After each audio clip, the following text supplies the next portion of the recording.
ਸਤਿ ਸ਼੍ਰੀ ਅਕਾਲ। ਤੁਸੀਂ ਜੁੜੇ ਹੋਏ ਹੋ ਪੰਜਾਬ ਰੇਡੀਓ USA ਦੇ ਨਾਲ ਤੇ ਮੈਂ ਹਾਂ ਪ੍ਰਵੀਨ ਸ਼ਰਮਾ ਲੈ ਕੇ ਹਾਜ਼ਰ ਹਾਂ ਪ੍ਰੋਗਰਾਮ ਖਬਰ ਤੇ ਨਜ਼ਰ।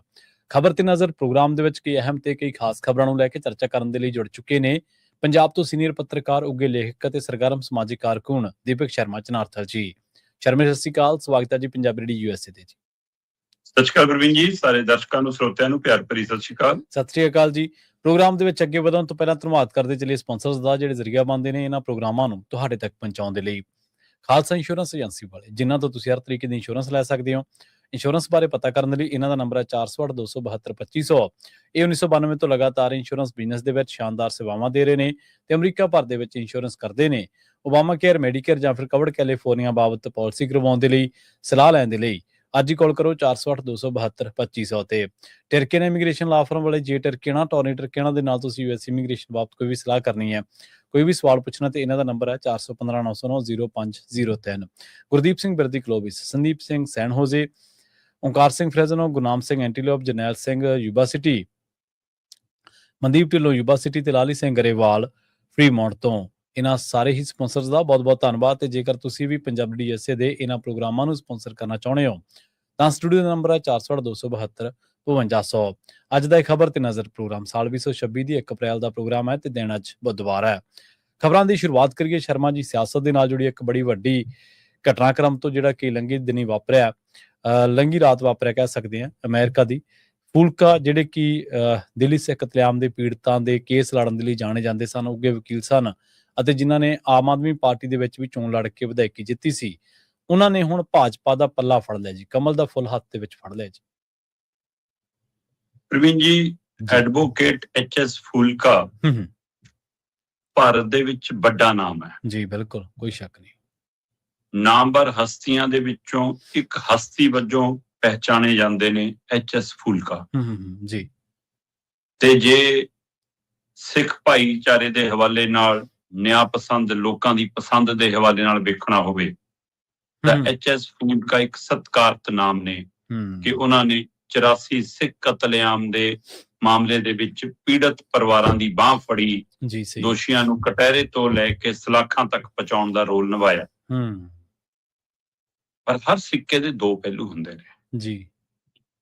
HS ਫੂਲਕਾ ਹੋਰਾਂ ਦੇ ਸਿੱਕੇ ਦਾ ਦੂਆ ਪਹਿਲੂ ਸੱਤਾ ਦੀ ਲਾਲਸਾ ਵੀ ਕਿਤੇ ਨਾ ਕਿਤੇ ਖੜੀ ਦਿਖਾਈ ਦਿੰਦੀ ਹੈ। ਇਹ ਸਮੇਂ-ਸਮੇਂ ਝਲਕਾਰਾ ਪੈਂਦਾ ਰਿਹਾ। 84 ਦੇ ਕੇਸ ਲੜਨ ਦੇ ਨਾਲ HS ਫੂਲਕਾ ਦੇ ਮਨ 'ਚ ਇਹ ਕਈ ਵਾਰ ਜਨਮਿਆ ਕਿ ਅਕਾਲੀ ਦਲ ਮੈਨੂੰ ਰਾਜ ਸਭਾ ਭੇਜ ਦੇਵੇ। ਬਹੁਤ ਕੋਸ਼ਿਸ਼ਾਂ ਹੋਈਆਂ ਇਹਦੇ ਲਈ, ਠੀਕ ਹੈ ਜੀ, ਪਰ ਕਦੇ ਵੀ ਕੋਸ਼ਿਸ਼ ਪ੍ਰਵਾਨ ਨਹੀਂ ਚੜ ਸਕੀ। ਤੇ ਇਸ ਦੌਰਾਨ ਹੀ ਅੰਦੋਲਨ ਆਇਆ, ਅੰਨਾ ਅੰਦੋਲਨ ਹੋਇਆ ਤੇ ਇਹ ਉਹਦਾ ਪਾਰਟ ਨਾ ਬਣ ਕੇ ਵੀ ਚਲੋ ਪਾਰਟ ਬਣ ਗਏ, ਨੇੜੇ ਆ ਗਏ ਕੇਜਰੀਵਾਲ ਦੇ। ਤੇ ਉਸ ਤੋਂ ਬਾਅਦ ਇਹਨਾਂ ਨੂੰ ਪਹਿਲੀ ਵਾਰ ਜਦੋਂ ਪੰਜਾਬ ਨੇ 4 MP ਜਿਤਾਏ, ਉਹਨਾਂ 'ਚ ਇਹ ਵੀ ਲੁਧਿਆਣੇ ਤੋਂ ਚੋਣ ਲੜੇ ਸਨ ਪਰ ਜਿੱਤ ਨਹੀਂ ਸਕੇ। MP ਦੀ ਚੋਣ ਇਹ ਲੁਧਿਆਣਾ ਤੋਂ ਆਮ ਆਦਮੀ ਪਾਰਟੀ ਦੀ ਟਿਕਟ ਤੇ ਹਾਰ ਗਏ। ਪਰ ਕੇਜਰੀਵਾਲ ਨਾਲ ਇਹਨਾਂ ਦਾ ਨਾਤਾ ਬਣਿਆ ਰਿਹਾ। ਨਤੀਜਾ ਇਹਨਾਂ ਨੂੰ ਦਾਖਾਂ ਤੋਂ ਟਿਕਟ ਮਿਲੀ ਤੇ ਵਿਧਾਇਕ ਹੀ ਨਹੀਂ ਬਣੇ, ਬਲਕਿ ਵਿਰੋਧੀ ਧਿਰ ਦੇ ਪੰਜਾਬ 'ਚ ਲੀਡਰ ਵੀ ਬਣੇ। ਤੇ ਵਿਰੋਧੀ ਧਿਰ ਦੇ ਲੀਡਰ ਬਣਨ ਤੱਕ ਸ਼ਾਇਦ ਇਹਨਾਂ ਨੂੰ ਲੱਗਣ ਲੱਗ ਗਿਆ ਹੋਊਗਾ ਕਿ ਮੇਰੇ ਕੋਲ ਸਿਆਣਪ ਇੰਨੀ ਆ, ਮੈਂ ਤਾਂ ਬਣਿਆ। ਪਰ ਕੇਜਰੀਵਾਲ ਨੂੰ ਸਿਆਣੇ ਬੰਦਿਆਂ ਦੀ ਲੋੜ ਨਹੀਂ ਹੈ। ਸਹੀ ਗੱਲ, ਬਿਲਕੁਲ। ਤੇ ਫਿਰ ਕੇਜਰੀਵਾਲ ਨੇ ਕਿਹਾ ਜੀ ਤੁਹਾਤੋਂ ਅਸੀਂ ਵਾਪਸ ਲੈਣੀ ਹੈ ਜੀ ਤੁਹਾਡੀ ਆ ਵਿਰੋਧੀ ਧਿਰ ਦੀ ਲੀਡਰਸ਼ਿਪ। ਤੇ ਫਿਰ ਇਹਨਾਂ ਦਾ ਅੰਦਰਲਾ ਫੂਲਕਾ ਜਾਗਿਆ ਕਿ ਐ ਕਿਵੇਂ ਹੋ ਜਾਊਗਾ, ਚੱਕੋ ਫਿਰ ਮੇਰੇ ਤੋਂ ਅਸਤੀਫਾ ਵੀ ਚੱਕੋ, ਮੈਂ ਵਿਧਾਇਕੀ ਵੀ ਛੱਡਦਾ। ਧੋਖਾ ਦਾਖਾਂ ਦੇ ਹਲਕੇ ਦੇ ਲੋਕਾਂ ਨਾਲ ਵੀ ਹੋਇਆ ਕਿ ਉਹਨਾਂ ਨੂੰ ਅੱਧ ਵਾਟੇ ਛੱਡ ਕੇ ਜਨਾਬ ਤੁਰ ਗਏ ਦਿੱਲੀ ਨੂੰ ਵਾਪਸ। ਸਹੀ ਹੈ, ਬਿਲਕੁਲ।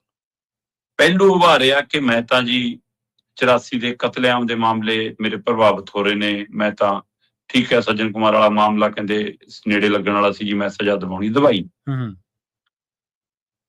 ਪਰ ਅਚਾਨਕ ਹੁਣ BJP ਦਾ ਹੇਜ ਜਾਗਣਾ, ਇਹ ਸਾਡਾ ਸਭ ਦਾ ਸਵਾਲ ਹੈ। ਖਾਸ ਕਰਕੇ ਫੂਲਕਾ ਹੋਰੀ ਸ਼ਾਮਲ ਦਿੱਲੀ 'ਚ ਹੋ ਰਹੇ ਨੇ BJP 'ਚ। ਸਹੀ ਹੈ, ਬਿਲਕੁਲ।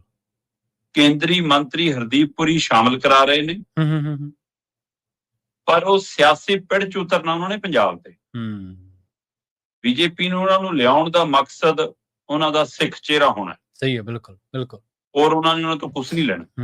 ਸਹੀ ਹੈ ਬਿਲਕੁਲ। ਉਹਨਾਂ ਨੂੰ ਸਿੱਖ ਚਿਹਰਿਆਂ ਦੀ ਤਲਾਸ਼ ਹੈ। ਗੱਲਾਂ ਉਹ ਹਿੰਦੂਵਾਦ ਦੀ ਰਾਜਨੀਤੀ ਕਰਨ ਦੀਆਂ ਕਰਦੇ ਨੇ, ਸਿਧਾਂਤ ਉਹਨਾਂ ਦੇ ਉਹ ਨੇ, ਹਾਂਜੀ ਹਾਂਜੀ, ਹੈ ਨਾ। ਲੋਕ ਚੋਭਾਂ ਪੰਜਾਬ ਦੇ ਹਿੰਦੂਆਂ ਨੂੰ ਮਾਰੀ ਜਾਂਦੇ ਨੇ ਕਿ ਇਹ ਸਾਰੇ ਬੀਜੇਪੀ ਨਾਲ ਜਾਣਗੇ, ਉਹ ਜਦੋਂ ਜਾਣਗੇ ਤਾਂ ਦੇਖਾਂਗੇ, ਹਲੇ ਤਾਂ ਸਿੱਖ ਲੀਡਰ ਜਾ ਰਹੇ ਨੇ। ਸਹੀ ਗੱਲ ਹੈ, ਬਿਲਕੁਲ ਬਿਲਕੁਲ ਸਹੀ। ਹੁਣ ਦੂਸਰੇ ਪਾਸੇ ਸਵਾਲ ਨਾਲ ਇਹ ਖੜਾ ਹੋ ਜਾਂਦਾ ਕਿ ਜਿੰਨੇ ਲੀਡਰ ਜਾ ਰਹੇ ਨੇ ਉਹ ਸਿੱਖ ਚਿਹਰੇ ਤਾਂ ਹੋ ਸਕਦੇ ਨੇ, ਪਰ ਕੀ ਉਹ ਸਿੱਖਾਂ ਦੇ ਲੀਡਰ ਹੈਗੇ? ਸਹੀ ਹੈ ਬਿਲਕੁਲ। ਚਾਹੇ ਚਾਹੇ ਬਿੱਟੂ ਗਿਆ, ਚਾਹੇ ਹਰਦੀਪ ਪੁਰੀ ਹੈ, ਤੇ ਚਾਹੇ ਆ ਪਹਿਲਾਂ ਅੰਮ੍ਰਿਤਸਰ ਤੋਂ ਚੋਣ ਲੜੀ ਤੇ ਹੁਣ ਉਪ ਰਾਜਪਾਲ ਬਣ ਗਏ ਜਾ ਕੇ, ਹੈ ਨਾ। ਤੇ ਉਹ ਤੋਂ ਬਾਅਦ ਹੁਣ ਚਾਹੇ ਐਚ.ਐਸ. ਫੂਲਕਾ ਚਲਾ ਗਿਆ। ਇਹ ਸਿੱਖ ਚਿਹਰੇ ਤਾਂ ਹੋ ਸਕਦੇ ਨੇ, ਪਰ ਇਹ ਸਿੱਖਾਂ ਦੇ ਲੀਡਰ ਨਹੀਂ ਹੈ। ਜੀ ਸਹੀ ਹੈ ਬਿਲਕੁਲ। ਨਹੀਂ ਤਾਂ ਫਿਰ ਕੱਲ ਵਧਾਈਆਂ ਦਾ ਤਾਂਤਾ ਲੱਗ ਜਾਂਦਾ ਪੰਜਾਬ 'ਚੋਂ ਸਿੱਖ ਸੰਸਥਾਵਾਂ ਵੱਲੋਂ, ਸਿੱਖ ਭਾਈਚਾਰੇ ਵੱਲੋਂ ਕਿ ਬਹੁਤ ਵੱਡੀ ਪੰਜਾਬ 'ਚ ਇਸ ਗੱਲ ਨੂੰ ਲੈ ਕੇ ਪੀੜ ਹੈ।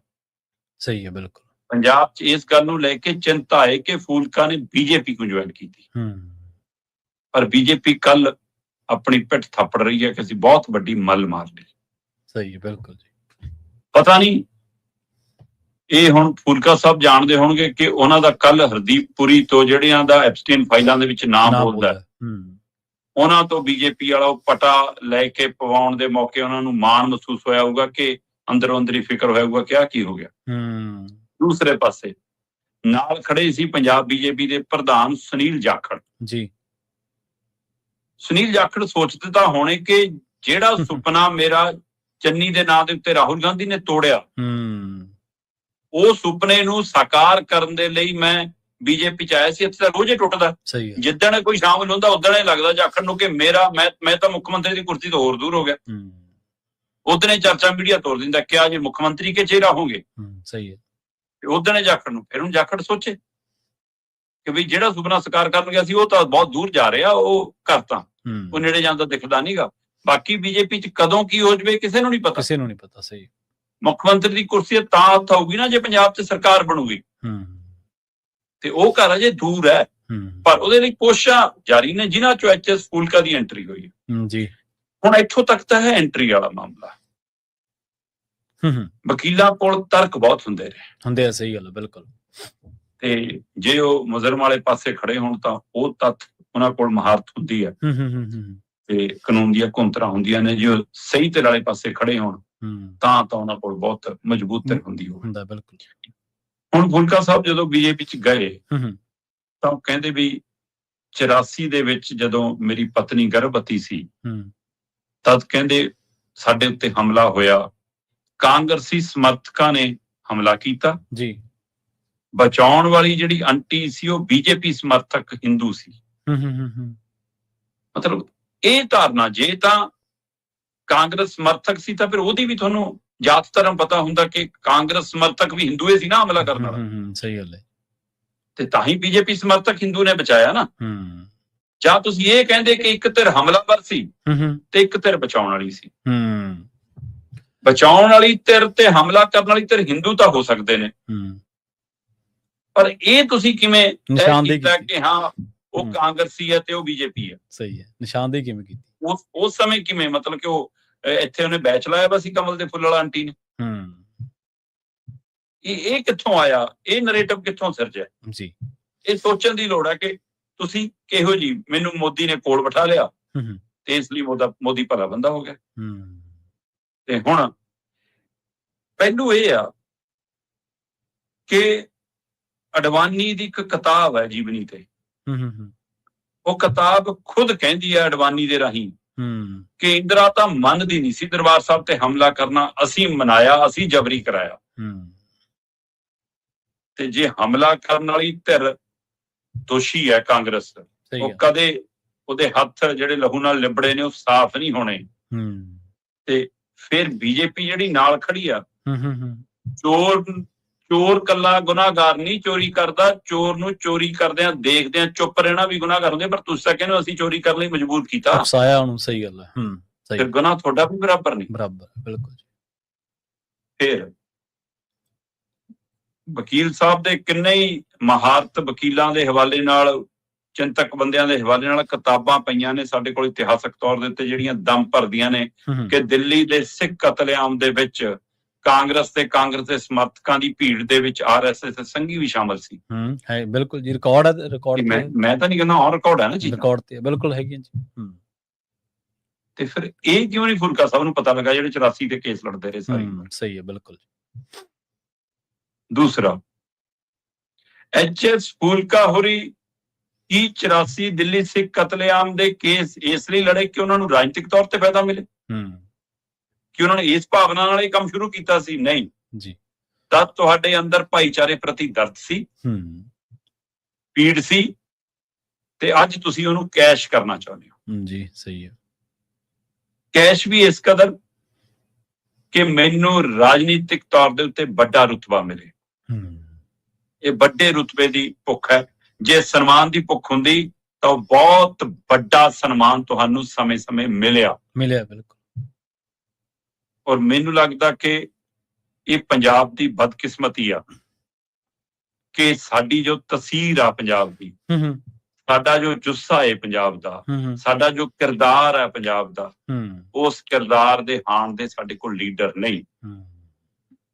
ਤੇ ਜਿਹੜੇ ਲੀਡਰਾਂ ਤੋਂ ਅਸੀਂ ਉਮੀਦ ਕਰਦੇ ਹਾਂ ਕਿ ਇਹਨਾਂ ਦਾ ਕੱਦ ਵੱਡਾ ਹੋਵੇ, ਉਹ ਕੱਦ ਇੰਨੇ ਬੋਣੇ ਹੋ ਜਾਂਦੇ ਨੇ ਸੱਤਾ ਦੀਆਂ ਕੁਰਸੀਆਂ ਤੇ ਚੜ੍ਹਨ ਦੇ ਲਈ ਕਿ ਉਹ ਇਹਨਾਂ ਸਿਆਸੀ ਜਮਾਤ ਦੀ ਪਨਾਹ ਲੈਂਦੇ ਫਿਰਦੇ ਨੇ, ਉਹਨਾਂ ਦੀ ਸ਼ਰਨ ਲੈਂਦੇ ਫਿਰਦੇ ਨੇ, ਜਿਨ੍ਹਾਂ ਚ ਅੱਜ ਫੂਲਕਾ ਦਾ ਨਾਮ ਹੀ ਸ਼ਾਮਲ ਹੋ ਗਿਆ। ਸਹੀ ਕਿਹਾ ਜੀ। ਸੋ ਦਿੱਲੀ ਤੋਂ ਪੰਜਾਬ ਜਦੋਂ ਖਾਕ ਛਾਨਣ ਆਉਂਗੇ ਪਿੰਡਾਂ ਦੀ, ਤਦ ਪੰਜਾਬ ਤੈਅ ਕਰੂਗਾ। ਅਜੇ ਵੀ ਘਰ ਦੂਰ ਹੈ, ਪਰ ਜਿਸ ਤਰ੍ਹਾਂ ਦਾ ਨਰੇਟਿਵ ਪੰਜਾਬ ਦੀ ਆਮ ਆਦਮੀ ਪਾਰਟੀ ਸਿਰਜ ਰਹੀ ਆ, ਤੇ ਜਿਸ ਤਰ੍ਹਾਂ ਦੀਆਂ ਗਲਤੀਆਂ ਅਕਾਲੀ ਦਲ ਦੇ ਘਰ 'ਚ ਲਗਾਤਾਰ ਜਾਰੀ ਨੇ, ਤੇ ਜਿਸ ਤਰ੍ਹਾਂ ਕਾਂਗਰਸ ਪੰਜਾਬ ਦੇ ਸਿਆਸੀ ਫਿਜ਼ਾ ਤੋਂ ਫਿਲਹਾਲ ਗਾਇਬ ਹੈ, ਸਹੀ ਹੈ, ਉਹ ਜਿਹੇ 'ਚ ਬੀਜੇਪੀ ਲਈ ਰਾਹ ਮੋਕਲਾ ਜ਼ਰੂਰ ਹੋ ਰਿਹਾ ਹੈ, ਪਰ ਇਹ ਸਿਆਸੀ ਨਕਸ਼ੇ ਤੇ ਹੋ ਰਿਹਾ ਹੈ। ਪੰਜਾਬ ਦੇ ਵੋਟਰ ਦੇ ਮਨ 'ਚ ਕੀ ਹੈ, ਇਹ ਅਜੇ ਬੀਜੇਪੀ ਤੇ ਕਿਸੇ ਵੀ ਪਾਰਟੀ ਨੂੰ ਸਮਝ ਨਹੀਂ, ਪਰ ਕਾਹਲ 'ਚ ਨੇ। ਉਸੇ ਕਾਹਲ 'ਚ ਫੂਲਕਾ ਉਹਨਾਂ ਨੇ ਬੀਜੇਪੀ ਜੁਆਇਨ ਕੀਤੀ ਹੈ, ਤੇ ਦੇਖਦੇ ਹਾਂ ਜੀ ਇਹਦਾ ਰੰਗ ਕੀ ਹੁੰਦਾ। ਪਰ ਅਫਸੋਸ ਪੰਜਾਬ ਨੂੰ ਕੱਲ ਕੋਈ ਖੁਸ਼ੀ ਨਹੀਂ ਹੋਈ ਇਸ ਗੱਲ। ਹਾਂਜੀ, ਬਿਲਕੁਲ। ਜਦੋਂ ਸ਼ਰਮਾ ਜੀ, ਜਿਵੇਂ ਤੁਸੀਂ ਬੜੀ ਤਫਸੀਲ ਦੇ ਨਾਲ ਦੱਸਿਆ, ਸਾਰੇ ਪਹਿਲੂਆਂ ਤੋਂ ਹੀ ਦੱਸਿਆ, ਜਦੋਂ ਆਪਦੀਆਂ ਸਿਆਸੀ ਇਛਾਵਾਂ ਨੂੰ ਬੰਦਾ ਕਿਸੇ ਭਾਈਚਾਰੇ ਦੇ ਜਜ਼ਬਾਤਾਂ ਦਾ ਮੁਲੰਮਾ ਚਾੜਦਾ ਨਾ, ਤੇ ਉਹ ਬਾਹਲਾ ਚਿਰ ਚੜਿਆ ਨਹੀਂ ਰਹਿ ਸਕਦਾ। ਉਹ ਇੱਕ ਦੋ ਦਿਨਾਂ ਬਾਅਦ ਜਾਂ ਥੋੜੇ ਵਕਫੇ ਬਾਅਦ ਉਹਨੇ ਨੰਗਿਆ ਹੋ ਹੀ ਜਾਣਾ। ਫੂਲਕਾ ਸਾਹਿਬ ਇਸ ਦੀ ਪ੍ਰਤੱਖ ਮਿਸਾਲ ਨੇ ਆਪਣੇ ਸਾਹਮਣੇ। ਨਾਮ ਦੀ ਕੋਈ ਕਮੀ ਨਹੀਂ, ਦੁਨੀਆ ਭਰ ਦੇ ਵਿੱਚ ਲੋਕ ਜਾਣਦੇ ਨੇ, ਕੋਈ ਸ਼ੋਹਰਤ ਦੀ ਕਮੀ ਨਹੀਂ ਹੋਣੀ ਮੇਰੇ ਖਿਆਲ ਦੇ ਨਾਲ ਤਾਂ, ਪਰ ਇਛਾਵਾਂ ਬੰਦੇ ਨੂੰ ਕਈ ਵਾਰੀ ਟਿਕਣ ਨਹੀਂ ਦਿੰਦੀਆਂ। ਜਦੋਂ ਪ੍ਰੈਸ ਕਾਨਫਰੰਸ ਕਰ ਰਹੀ ਸੀ, ਉਹਨਾਂ ਨੇ ਇੱਕ ਗੱਲ ਹੋਰ ਬੜੀ ਅਹਿਮ ਆਖੀ ਸ਼ਰਮਾ ਜੀ। ਉਹ ਕਹਿੰਦੇ ਮੈਂ ਤਾਂ ਪਹਿਲਾਂ ਵੀ ਭਾਜਪਾ ਲਈ ਕੰਮ ਕਰਦਾ ਸੀਗਾ। ਇਹਦਾ ਮਤਲਬ ਤੁਸੀਂ ਫਿਰ ਬੈਕ ਡੋਰ ਜਿਹੜੀ ਪੋਲਿਟਿਕਸ ਉਹ ਕਰ ਰਹੇ ਸੀਗੇ ਫਿਰ ਇਸ ਮਤਲਬ ਜਦੋਂ ਹੁਣ ਮੌਕਾ ਮਿਲਿਆ। ਹਾਂਜੀ। ਫੂਲਕਾ ਜੀ ਉਹਦੀ ਕਹਿੰਦੇ ਕਿ ਮੈਂ 2003 ਤੋਂ ਲੈ ਕੇ 2013 ਤੱਕ ਬੀਜੇਪੀ ਦੇ ਸਿਆਸੀ ਵਿੰਗ ਦਾ ਹੈਡ ਰਿਹਾ, ਲੀਡ ਕੀਤਾ ਉਹਨਾਂ ਦੇ ਸਿਆਸੀ ਵਿੰਗ। ਜੀ, ਬਿਲਕੁਲ। ਤੇ ਕਹਿੰਦੇ ਇਸ ਲਈ ਮੇਰੀ ਗਲਤੀ ਸੀ ਕਿ ਉਹਨਾਂ ਨੂੰ ਛੱਡਣਾ 2013 ਚ ਆ ਕੇ, ਕਿ ਮੈਂ ਉਧਰ ਆਮ ਆਦਮੀ ਪਾਰਟੀ ਵਾਲੇ ਪਾਸੇ ਲੱਗਾ, ਮੇਰੀ ਗਲਤੀ ਸੀ। ਪਰ ਜੇ ਤੁਸੀਂ ਉਸ ਟਾਈਮ ਛੱਡਿਆ ਨਾ ਹੁੰਦਾ ਤਾਂ ਤੁਸੀਂ ਸਿਆਸੀ ਵਿੰਗ ਧੱਕੇ ਰਹਿੰਦੇ, ਤੇ ਜੇ ਤੁਸੀਂ ਛੱਡਿਆ ਤੇ ਤਾਂ ਉਧਰੋਂ ਜਾ ਕੇ ਇੱਧਰ ਆ ਰਹੇ ਹੋ, ਇੱਥੇ ਮੁੱਲ ਹੀ ਤਾਂ ਪੈਂਦਾ। ਸਹੀ ਹੈ, ਬਿਲਕੁਲ। ਇਹ ਸਿਆਸੀ ਤਰੀਕਾ ਬਦਲ ਗਿਆ। ਹੁਣ ਬੰਦੇ ਦਾ ਕੰਮ ਕਰ ਦੇਖ ਕੇ ਪਾਰਟੀਆਂ ਨਹੀਂ ਚੁਣਦੀਆਂ। ਸਹੀ ਹੈ। ਤੁਸੀਂ ਦਲ ਬਦਲੀ ਚ ਮਹਾਰਤ ਰੱਖਦੇ ਹੋ, ਝੂਠ ਚ ਮਹਾਰਤ ਰੱਖਦੇ ਹੋ, ਜੋੜ ਤੋੜ ਚ ਮਹਾਰਤ ਰੱਖਦੇ ਹੋ, ਫਿਰ ਤੁਹਾਡਾ ਮੁੱਲ ਪੈਂਦਾ। ਇਸ ਲਈ ਮੁੱਲ ਪਿਆ। ਪਰ ਨਾਲ ਉਹਨਾਂ ਨੇ ਇੱਕ ਗੱਲ ਹੋਰ ਕਹੀ ਕਿ ਜਿੰਨਾ ਕੰਮ ਸਿੱਖਾਂ ਦੇ ਲਈ ਬੀਜੇਪੀ ਨੇ, ਮੋਦੀ ਨੇ ਕੀਤਾ, ਕਿਸੇ ਨੇ ਕੀਤਾ ਹੀ ਨਹੀਂ। ਹਾਂਜੀ, ਬਿਲਕੁਲ। ਇਹਦਾ ਵੀ ਮੁਲਾਂਕਣ ਹੋਣਾ ਤਾਂ ਬਣਦਾ ਹੈ ਕਿ ਕੀ ਕਰ ਦਿੱਤਾ ਸਿੱਖ ਭਾਈਚਾਰੇ ਲਈ ਜਾਂ ਪੰਜਾਬ ਲਈ। ਇਹ ਹਿਸਾਬ ਤਾਂ ਲਾ ਰਿਹਾ ਜਾਵੇ ਪਹਿਲਾਂ। ਜੀ, ਸਹੀ ਹੈ, ਬਿਲਕੁਲ ਜੀ। ਅਗਲੀ ਗੱਲ ਕਰੀਏ ਭਾਈ ਰਾਜੋਆਣਾ ਦੀ। ਰਾਜੋਆਣਾ ਦੀ ਰਹਿਮ ਦੀ ਪਟੀਸ਼ਨ ਹੋਵੇਗੀ ਵਾਪਸ, ਕਹਿੰਦੇ। ਤੁਸੀਂ ਇੱਕ ਪਾਸੇ ਤਾਂ ਫੂਲਕਾ ਹੋਰਾਂ ਦੀ ਗੱਲ ਕਰ ਰਹੇ ਹੋ ਕਿ HS ਫੂਲਕਾ ਕਹਿ ਰਹੇ ਨੇ ਕਿ ਬੀਜੇਪੀ ਨੇ ਸਿੱਖਾਂ ਲਈ ਬਹੁਤ ਕੰਮ ਕੀਤਾ। ਹਾਂਜੀ, ਬਿਲਕੁਲ। ਤੇ ਦੂਏ ਪਾਸੇ ਅਸੀਂ ਅੱਜ ਬਲਵੰਤ ਸਿੰਘ ਰਾਜੋਆਣਾ ਦੀ ਰਹਿਮ ਦੀ ਪਟੀਸ਼ਨ ਦੀ ਗੱਲ ਕਰ ਰਹੇ, ਜਿਹੜਾ ਇੱਕ ਪਟੀਸ਼ਨ ਨਹੀਂ ਨਿਬੇੜ ਸਕਦੀ। ਉਹਨਾਂ ਨੇ ਕਿਹਾ ਸਿੱਖਾਂ ਦੇ ਮਸਲੇ ਕੀ ਨਿਬੇੜੂਗੀ। ਸਹੀ। ਤੁਸੀਂ ਇਹ ਅੰਦਾਜ਼ਾ ਲਾਓ ਨਾ, ਪਹਿਲੀਆਂ ਸਰਕਾਰਾਂ ਤਾਂ ਸਿੱਖ ਵਿਰੋਧੀ ਸੀ। ਅਸੀਂ ਡੰਕੇ ਦੀ ਚੋਟ ਤੇ ਕਹਿੰਦੇ ਕਿ ਕਾਂਗਰਸ ਨੇ ਸਿੱਖਾਂ ਦੇ ਲਈ ਉਲਟ ਰੋਲ ਹੀ ਨਿਭਾਇਆ। ਸਹੀ ਹੈ। ਚਾਹੇ ਉਹ ਦਰਬਾਰ ਸਾਹਿਬ ਤੇ ਹਮਲਾ, ਤੇ ਚਾਹੇ ਇੰਦਰਾ ਦੇ ਜਾਣ ਤੋਂ ਬਾਅਦ ਦਿੱਲੀ ਦੇ ਸਿੱਖ ਕਤਲੇਆਮ, ਤੇ ਜਾਂ ਹੋਰ ਪੰਜਾਬ ਦੇ ਫੈਸਲੇ। ਸਹੀ ਹੈ। ਪਰ ਜਿਹੜੇ ਕਹਿੰਦੇ ਨੇ ਅਸੀਂ ਸਿੱਖ ਕੌਮ ਦੇ ਹਿਤੈਸ਼ੀ ਹਾਂ, ਉਹਨਾਂ ਦੇ ਰਾਜ ਦੇ ਵਿੱਚ ਦਿੱਲੀ 385 ਦਿਨ ਪੰਜਾਬ ਦਾ ਸਿੱਖ ਵੀ ਬੈਠਾ ਰਿਹਾ ਨਾ ਕਿਸਾਨੀ ਦੇ ਰੂਪ 'ਚ, ਜੀ ਜੀ ਬਿਲਕੁਲ। ਕਦੇ ਨਹੀਂ ਦੇਖਿਆ। ਹੂੰ ਉਹਨਾਂ ਕੋਲ ਹੀ ਇਹ ਬਲਵੰਤ ਸਿੰਘ ਰਾਜੋਆਣਾ ਸਮੇਂ ਕਿੰਨਿਆਂ ਦੇ ਮਾਮਲੇ ਸੀ ਜਦੋਂ ਸਹੀ ਪਾਤੀ ਸੀ ਕਿ ਲਓ ਜੀ ਅਸੀਂ ਇਹਨਾਂ ਨੂੰ ਰਿਹਾਈ ਦੇ ਰਹੇ ਹਾਂ 550 ਸਾਲਾ ਸ਼੍ਰੀ ਗੁਰੂ ਨਾਨਕ ਦੇਵ ਜੀ ਦੇ ਪ੍ਰਕਾਸ਼ ਪੁਰਬ ਤੇ ਨੋਟੀਫਿਕੇਸ਼ਨ ਵੀ ਹੋ ਗਿਆ ਸੀ। ਤੁਹਾਡੀ ਵਿਗੜੀ ਤਾਂ ਅਕਾਲੀ ਦਲ ਨਾਲ ਸੀ ਨਾ, ਸਿੱਖ ਕੌਮ ਨਾਲ ਤਾਂ ਨਹੀਂ। ਫਿਰ ਕਿਉਂ ਨਹੀਂ ਉਸ ਸਮੇਂ ਰਿਹਾ ਕੀਤੇ? ਕਰਤਾਰਪੁਰ ਸਾਹਿਬ ਦਾ ਲਾਂਘਾ ਤੁਸੀਂ ਬੜਾ ਢੋਲ ਵਜਾਇਆ ਕਿ ਲਓ ਜੀ ਅਸੀਂ ਖਿਲਾਤਾ ਅਸੀਂ ਕਰਾਤਾ, ਫਿਰ ਹੁਣ ਕਿਹਨੇ ਬੰਦ ਕੀਤਾ ਹੋਇਆ? ਅਗਲੇ ਤਾਂ ਕਹਿੰਦੇ ਖੋਲ ਲਓ, ਸਾਨੂੰ ਕੀ ਹੈ ਜੀ, ਖੋਲਦੇ ਕਿਉਂ ਨਹੀਂ ਤੁਸੀਂ? ਜੀ ਬਿਲਕੁਲ ਬਿਲਕੁਲ। ਪੰਜਾਬ ਤਾਂ ਵਾਘਾ ਬਾਰਡਰ ਚਾਹੁੰਦਾ ਕਿ ਵਪਾਰ ਖੋਲੋ, ਤੁਹਾਡੇ ਮੁਦਰਾ ਪੋਰਟ ਤੋਂ ਚੱਲਦਾ, ਸਾਡੇ ਵਾਲਾ ਵਪਾਰ ਕਿਉਂ ਨਹੀਂ ਚੱਲਦਾ? ਸਹੀ, ਖੋਲੋ। ਪਾਣੀ ਸਾਡਾ ਖੋ ਕੇ ਲੈ ਕੇ ਜਾ ਰਹੇ ਹੋ, ਜ਼ਮੀਨ ਸਾਡੀ ਖੋ ਰਹੇ ਹੋ, ਤੇ ਹੁਣ ਤੁਸੀਂ ਸਿੱਖ ਹਤੈਸ਼ੀ ਪੰਜਾਬ ਹਤੈਸ਼ੀ। ਕਮਾਲ ਹੈ ਜੀ। ਬਲਵੰਤ ਸਿੰਘ ਰਾਜੋਆਣਾ ਇੱਕ ਮੁੱਖ ਮੰਤਰੀ ਦੇ ਕਤਲ ਦੇ ਮਾਮਲੇ ਚ ਅੰਦਰ ਅਦਾਲਤੀ ਪ੍ਰਕਿਰਿਆ ਕਹਿੰਦੀ ਹੈ ਕਿ ਜੀ ਇਹਨੂੰ ਫਾਂਸੀ ਲਾਉਣੀ ਹੈ। ਬੰਦੇ ਕੋਲ ਜਿੰਨਾ ਕਾਨੂੰਨੀ ਹੱਕ ਹੈ ਉਹਦੇ ਤਹਿਤ ਉਹ ਰਹਿਮ ਦੀ ਪਟੀਸ਼ਨ ਪਾ ਸਕਦੇ ਸੀ। ਜੀ ਜੀ ਸਹੀ ਹੈ। ਪਹੁੰਚੀਆਂ ਤੇਰਾ ਅਗਲੇ ਕੋਲ, ਉਹ ਕਹਿੰਦਾ ਮੈਂ ਨਹੀਂ ਪਾਉਣੀ। ਐਸਜੀਪੀਸੀ ਨੇ ਪਾਤੀ। ਜਾਂ ਤਾਂ ਉਹਨੂੰ ਹਾਂ ਕਰੋ ਜਾਂ ਨਾ ਕਰੋ, ਬਸ ਬਿਲਕੁਲ। ਜਾਂ ਉਹਨੂੰ ਮਨਜ਼ੂਰ ਕਰੋ ਜਾਂ ਉਹਨੂੰ ਖਰਚ ਕਰੋ ਜੀ। ਜਾਂ ਤਾਂ ਬਲਵੰਤ ਸਿੰਘ ਰਾਜੋਆਣਾ ਨੂੰ ਤੁਸੀਂ ਫਾਂਸੀ ਲਾ ਦਿੱਤੀ ਹੁੰਦੀ, ਫਿਰ ਪੰਜਾਬ ਦੇਖਦਾ ਕਿ ਉਹਨੇ ਇਸ ਦਾ ਕਿਵੇਂ ਦੁੱਖ ਮਨਾਉਣਾ, ਕਿਵੇਂ ਸਹਿਮਤੀ ਪ੍ਰਗਟਾਉਣੀ ਹੈ, ਕੀ ਕਰਨਾ। ਜਾਂ ਤੁਸੀਂ ਉਹਦੇ ਤੇ ਫੈਸਲਾ ਕਰੋ। ਇੱਕੋ ਸਮੇਂ 'ਚ ਦੋ ਸਜ਼ਾਵਾਂ ਕਿਵੇਂ? ਜੀ ਸਹੀ ਹੈ। ਉਸ ਨੂੰ ਸਜ਼ਾ ਵੀ ਹੈ ਤੇ ਫਾਂਸੀ ਦਾ ਐਲਾਨ ਵੀ ਹੈ ਤੇ ਉਹਨੂੰ ਚੱਕੀਆਂ 'ਚ ਬੰਦ ਵੀ ਹੈ। ਕਿ ਜੇ ਤੁਹਾਨੂੰ ਫਾਂਸੀ ਦੇਣੀ ਹੈ, ਚੱਕੀ 'ਚ ਤਾਂ ਲਿਆਇਆ ਜਾਂਦਾ ਜਦੋਂ ਫਾਂਸੀ ਤੈਅ ਹੋ ਜਾਂਦੀ ਹੈ, ਤੇ ਜਦੋਂ ਫਾਂਸੀ ਤੇ ਫੈਸਲਾ ਹੀ ਨਹੀਂ ਹੋ ਪਾਇਆ, ਉਸ ਤੋਂ ਬਾਅਦ ਉਹਨੂੰ ਚੱਕੀਆਂ ਤੋਂ ਬਾਹਰ ਕਿਉਂ ਨਹੀਂ ਲਿਆਂਦਾ? ਸਹੀ ਹੈ, ਉੱਥੇ ਰੱਖੇਗਾ ਤਾਂ ਚੱਕੀ 'ਚ। ਉਹ ਕਾਹਦੇ ਲਈ? ਦੋਹਰੀ ਸਜ਼ਾ ਕਿਵੇਂ ਦਿੱਤੀ ਜਾਏ? ਉਹ ਕਹਿੰਦਾ 30 ਸਾਲ ਹੋ ਗਏ ਜੀ, ਤੇ 17 ਸਾਲ ਹੋ ਗਏ ਇਸ ਚੱਕੀਆਂ ਵਾਲੇ ਗੇਟ ਦੇ ਵਿੱਚ। ਸਵਾਲ ਇਹ ਹੈ ਕਿ ਇਹਨਾਂ 30 ਸਾਲਾਂ ਦੇ ਵਿੱਚ ਦਿੱਲੀ ਦੇ ਤਖਤ ਤੇ ਕਿੰਨੀਆਂ ਸਰਕਾਰਾਂ ਆਈਆਂ, ਕਿੰਨੇ ਪ੍ਰਧਾਨ ਮੰਤਰੀ ਆਏ? ਫਿਰ ਜਿਹੜੇ ਆ ਹੁਣ ਆਪਣੇ ਆਪ ਨੂੰ ਰਾਸ਼ਟਰਵਾਦ ਕਹਾਉਂਦੇ ਨੇ, ਇਹਨਾਂ ਦਾ ਵੀ ਖੋਤੀ ਰਾਸ਼ਟਰਵਾਦ ਉਹੀ ਜਿਹੀ ਜਿਹੜਾ ਪਹਿਲਾਂ ਦਾ ਸੀ। ਫਿਰ ਜੇ ਉਹ ਨਹੀਂ ਫੈਸਲਾ ਲੈਂਦੇ ਸੀ, ਕੋਈ ਤੁਸੀਂ ਕਿਹੜਾ ਲੈ ਰਹੇ ਹੋ? ਫਿਰ ਉਹ ਅਸੀਂ ਸਿੱਖ ਹਤੈਸ਼ੀ ਹਾਂ ਜੀ। ਸੋ ਇਸ ਲਈ ਬਲਵੰਤ ਸਿੰਘ ਰਾਜੋਆਣਾ ਦੇ ਮਾਮਲੇ 'ਚ ਜੇ ਕਾਂਗਰਸ ਤੇ ਭਾਜਪਾ ਕਟਹਿਰੇ 'ਚ ਤਾਂ ਬਾਹਰ ਤੁਸੀਂ ਅਕਾਲੀ ਦਲ ਨੂੰ ਰੱਖ ਕੇ ਵੀ ਨਹੀਂ ਦੇਖ ਸਕਦੇ। ਜੀ ਸਹੀ ਹੈ, ਬਿਲਕੁਲ। ਭਾਈਵਾਲ ਰਹੇ ਨੇ। ਜੇ ਰਾਜੀਵ ਦੇ ਕਾਤਲਾਂ ਦੀ ਸਜ਼ਾ ਮਾਫੀ ਦੇ ਲਈ ਉੱਥੋਂ ਦੀ ਸਰਕਾਰ ਪਹਿਲ ਕਦਮੀ ਕਰ ਸਕਦੀ ਆ, ਤਾਂ ਪੰਜਾਬ ਦੀ ਸਰਕਾਰ ਨੇ ਕਦੇ ਪਹਿਲ ਕਦਮੀ ਕਿਉਂ ਨਹੀਂ ਕੀਤੀ? ਸਹੀ ਹੈ। ਤੁਸੀਂ ਕਿੰਨੇ ਕੁ ਮੈਮੋਰੈਂਡਮ ਲੈ ਕੇ ਦਿੱਲੀ ਤੱਕ ਗਏ? ਕਿੰਨੇ ਕੁ ਵਿਧਾਨ ਸਭਾ ਵਿੱਚ ਮਤੇ ਪਾ ਕੇ ਇਹਦੀ ਚਾਰਜੋਈ ਕੀਤੀ ਆ? ਦੱਸ ਦਿਓ ਮੈਨੂੰ। ਹੁਣ ਸ਼੍ਰੋਮਣੀ ਗੁਰਦੁਆਰਾ ਪ੍ਰਬੰਧਕ ਕਮੇਟੀ ਕਹਿੰਦੀ ਜੀ ਅਸੀਂ ਪਟੀਸ਼ਨ ਪਾਈ ਸੀ ਰਹਿਮ ਦੀ। ਜੀ ਜੀ। ਚਿੱਠੀ ਲਿਖ ਕੇ ਜ਼ਿੰਮੇਵਾਰੀ ਖਤਮ ਹੋ ਗਈ। 25 ਲੱਖ ਦਸਖਤ ਕਿੱਥੇ ਗਏ ਜਿਹੜੇ ਸਿਰਾਂ ਤੇ ਰੱਖ ਕੇ ਲੈ ਕੇ ਗਏ? ਸਹੀ ਹੈ, ਬਿਲਕੁਲ। 25 ਲੱਖ ਚੋਂ 5 ਲੱਖ ਬੰਦਾ ਵੀ ਦਿੱਲੀ ਵੱਲ ਕਿਉਂ ਨਹੀਂ ਤੁਰਿਆ ਤੁਹਾਡੇ ਨਾਲ? ਕਿਉਂ ਤੁਸੀਂ ਦਿੱਲੀ ਕਿਉਂ ਨਹੀਂ ਚੱਲ? ਮੈਂ ਕਹਿੰਦਾ ਸ਼੍ਰੋਮਣੀ ਕਮੇਟੀ ਦਾ ਕੰਮ ਨਹੀਂ ਹੈ। ਸ਼੍ਰੋਮਣੀ ਕਮੇਟੀ ਦਾ ਕੰਮ ਗੁਰਦੁਆਰਿਆਂ ਦਾ ਪ੍ਰਬੰਧ ਦੇਖਣਾ। ਹਾਂਜੀ ਹਾਂਜੀ। ਅਕਾਲ ਤਖਤ ਸਾਹਿਬ ਦੀ ਰਹਿਨੁਮਾਈ ਹੇਠ ਉਹਨਾਂ ਦਾ ਅਗਲਾ ਸਾਰੇ ਸਿੱਖ ਪਹਿਲੂਆਂ ਦੇ ਉੱਤੇ ਨਜ਼ਰਸਾਨੀ ਕਰਨਾ। ਪਰ ਰਾਜਨੀਤਿਕ ਤੌਰ ਦੇ ਉੱਤੇ ਜੇ ਕੋਈ ਫੈਸਲੇ ਲੈਣੇ ਆ ਤਾਂ ਉਹ ਰਾਜਨੀਤਿਕ ਲੜਾਈ ਲੜਨ ਦੀ ਵਾਰੀ ਕਿਹਦੀ ਹੈ? ਸਹੀ ਗੱਲ। ਉਹ ਜ਼ਿੰਮੇਵਾਰੀ ਕਿਹਦੀ ਹੈ? ਸ਼੍ਰੋਮਣੀ ਅਕਾਲੀ ਦਲ ਜਾਂ ਜਿਹੜੇ ਹੋਰ ਅਕਾਲੀ ਦਲ ਜਿਹੜੇ ਵੋਟਾਂ ਭਾਲਦੇ ਨੇ। ਸ਼੍ਰੋਮਣੀ ਗੁਰਦੁਆਰਾ ਪ੍ਰਬੰਧਕ ਕਮੇਟੀ ਸਹਿਯੋਗ ਚਾਹਵੇ, ਧਾਰਮਿਕ ਸੰਸਥਾਵਾਂ, ਧਾਰਮਿਕ ਸਿੱਖ ਸੰਸਥਾਵਾਂ ਨਾਲ ਖੁੱਲ ਕੇ ਨਾਲ ਆਉਣ, ਪਰ ਅਗਵਾਈ ਕਰਨ ਲਈ ਤਾਂ ਅਕਾਲੀ ਦਲ ਆਵੇ ਨਾ ਮੂਰੇ। ਕਿਉਂ ਨਹੀਂ ਪੈਰ ਲੱਗਦੇ ਧਰਤੀ ਤੇ? ਆਪਾਂ ਇੱਕ ਦਿਨ ਪਹਿਲਾਂ ਵੀ ਗੱਲ ਕਰ ਰਹੇ ਸੀ ਕਿ ਅਮਰਿਤਪਾਲ ਸਿੰਘ ਚੁਣਿਆ ਹੋਇਆ ਮੈਂਬਰ ਪਾਰਲੀਮੈਂਟ ਹੈ। ਸਹੀ ਹੈ। ਅਦਾਲਤੀ ਪ੍ਰਕਿਰਿਆ ਤੇ ਤੁਸੀਂ ਲੜ ਰਹੇ ਹੋ ਕਿ ਜੀ ਉਹਨੂੰ ਸੰਸਦ 'ਚ ਮੌਕਾ ਦਿੱਤਾ ਜਾਵੇ, ਪਰ ਜਿਹੜੇ ਸੰਸਦ ਹਲਕੇ 'ਚੋਂ ਚੁਣਿਆ ਗਿਆ ਉਹਦੇ ਵੋਟਰ, ਉਹਦੇ ਸਮਰਥਕ ਕਿਉਂ ਨਹੀਂ ਕਦੇ ਨਿਕਲ ਕੇ ਸੜਕ ਤੇ ਆਏ ਕਿ ਹਾਂ ਜੀ ਅਸੀਂ ਤਾਂ ਲੈ ਕੇ ਜਾਵਾਂਗੇ ਸੰਸਦ ਤੱਕ ਆਪਣੇ ਚੁਣੇ ਨੁਮਾਇੰਦੇ ਨੂੰ? ਸਹੀ ਹੈ, ਬਿਲਕੁਲ ਜੀ, ਬਿਲਕੁਲ। ਹੁਣ ਤਾਂ ਉਹਦੇ ਨਾਂ ਤੇ ਪਾਰਟੀ ਵੀ ਬਣਾ ਲਈ ਤੁਸੀਂ। ਪਾਰਟੀ ਵੱਲੋਂ ਹੀ ਕਦੋਂ ਇਹੀ ਜਿਹੀ ਹੱਕ ਮਾਰੀ ਜੀ?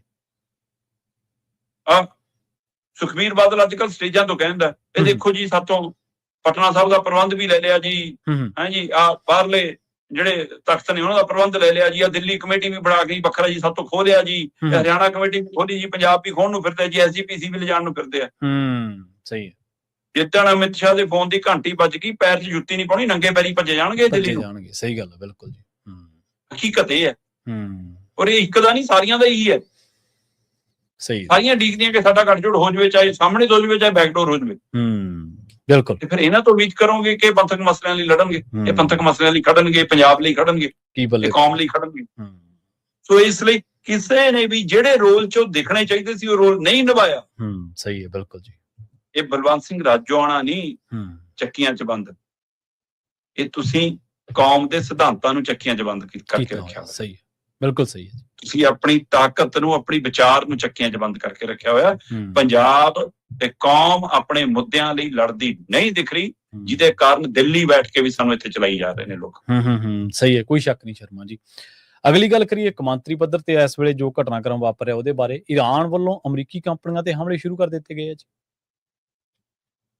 ਪ੍ਰਵੀਨ ਜੀ, ਅਮਰੀਕਾ ਨੇ, ਟਰੰਪ ਨੇ ਕਿਹਾ ਸੀਗਾ ਕਿ ਵੀ ਅਸੀਂ 10 ਦਿਨ ਊਰਜਾ ਸਰੋਤਾਂ ਤੇ ਹਮਲੇ ਨਹੀਂ ਕਰਾਂਗੇ, ਤੇ ਪਰ ਇਜ਼ਰਾਈਲ ਤੇ ਅਮਰੀਕਾ ਵੱਲੋਂ ਲਗਾਤਾਰ ਹਮਲੇ ਜਾਰੀ ਨੇ। ਕਈ ਥਾਵਾਂ ਦੇ ਉੱਤੇ ਪਰਮਾਣੂ ਸੈਂਟਰ ਤੇ ਕਰ ਲਿਆ ਜੀ, ਅਸੀਂ ਇੱਥੇ ਕਰ ਲਿਆ, ਜਦੋਂ ਕਹਿੰਦੇ ਅਸੀਂ ਕੁਝ ਨਹੀਂ ਬਣਾ ਰਹੇ ਜੀ, ਇਹ ਜਾ ਆ ਬੜਾ ਬੰਬ ਗੇਰਤਾ ਜੀ, ਇਹ ਕਰਤਾ ਜੀ, ਅੱਜ ਇੰਨੀ ਥਾਵਾਂ ਤੇ ਮਿਜ਼ਾਈਲ ਹਮਲੇ ਹੋ ਗਏ ਜੀ, ਹੈ ਨਾ, ਆ ਤੇਲ ਭੰਡਾਰ ਵਾਲੇ ਖੇਤਰ ਤੇ ਅਸੀਂ ਜੀ ਕਬਜ਼ਾ ਕਰ ਲੈਣਾ ਜੀ, ਅਸੀਂ ਹੋਰ ਨੂੰ ਖਿਲਾ ਲੈਣਾ ਜੀ, ਆਹ ਕਰ ਲੈਣਾ, ਸਾਰਾ ਕੁਝ ਬਰਕਰਾਰ ਰਿਹਾ ਜੀ ਜੀ।